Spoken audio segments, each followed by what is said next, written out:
السلام عليكم ورحمة الله تعالى وبركاته. أصحابتي soo dhawaada waan salaamo meel walba dunida ka joogtaan.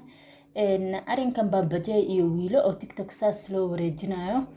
Baabajay Soomaalidu waxay farfiiqaan wax lee ka jiro, yacni meeshay wax qaldan ka arkaan unbay farfiiqaan. Ma iskaaga xadgudbaan dadka marmarka qaarkood. Marka waxaan ku dhihi lahay horta naagta aad qabtid xaaskaaga aad iyo aad ayay u qalbi adag tahay, yacni waxaan dhihi karaa waa gabar dulqaad badan. Gabadhaas wallaahi waxaan dhihi karaa dulqaadkii oo dhan ayay qaadatay. Waxaa ku habboon in la siiyo bilicda dulqaadka. Waxay ku tiraahday marka maalinka safarka u soo baxaysay waan ku aaminsanahay, waana kugu kalsoonahay. Marka adiga kalsoonideedii ha ka dhigin hal bacaad lagu lisay. Adiga iyo wiilo waxaa kala tihiin ajaanib. Diin ma taqaanid miya? Diinta horta xaggeeda u bado, iska badaa Soomaalida warkooda. Diinta xaggeeda fiiri. Adiga iyo wiilo waxaa tihiin ajaaniba kala tihiin.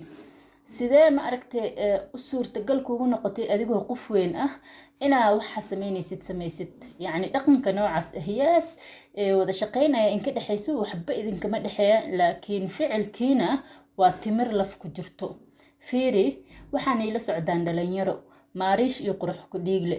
Waa dad isla shaqeeyo, waa dad mar walba wax isla duubo. Wallaahi sida idinku u dhaqmaysiin uma dhaqmaan. Way idinka dhaqan fiican yihiin. Dhaqankooda iyo kiina isku mid ma aha. Aad iyo aad idinkii dhaqan fiican yihiin. At least hadda inta ay kala joogtiin ayaka ku dayda. Yacni siday ma aragtay isku ixtiraamayaan ayna u kala dheerihiin u kala dheeraada. Ilaahay baa ajaanib niga kala dhigay, unless oo ma aragtay wax ay hoos ka jiraan anaka ogeyn, taas ma aragtay waa gooni. Laakiin waxaa samaynaysid hadda qalad waaye. Waxay qalad ku tahay oo ay bahdil ku tahay xaaskaaga. Ilaahayna raali kama aha. Shacabka ku taageerana raali kama aha. Marka waxaa kugu qorxoon inaa iska fiirisid ficilada noocaas ah. Qof weyn baa tahay, at least cashir ka qaado dhalinyartan kula socoto. Ayaga waxay samaynayaan at least samee. Wallaahi gabadha qabtid aad bay wallaahi u dulqaad badan tahay. Aad iyo aad ay u sabar badan tahay. Aboo sabarkeeda ilaali. Si kasta ay ma aragtay kugu kalsoon tahay ay u sabar badan tahay, qalbigay leedahay. Qalbiga ha ka jibinin. Waxaan ay arkaysa haween iyo maalinna ma ku farxayso. Xitaa ayadoo niyadda ka dhahayso waan ku kalsoonahay ninkayga isla niyaddii ay ka dilmaysaa ee qalbi jab dareemaysaa. Kada tan kalena Ilaahay ka cabso.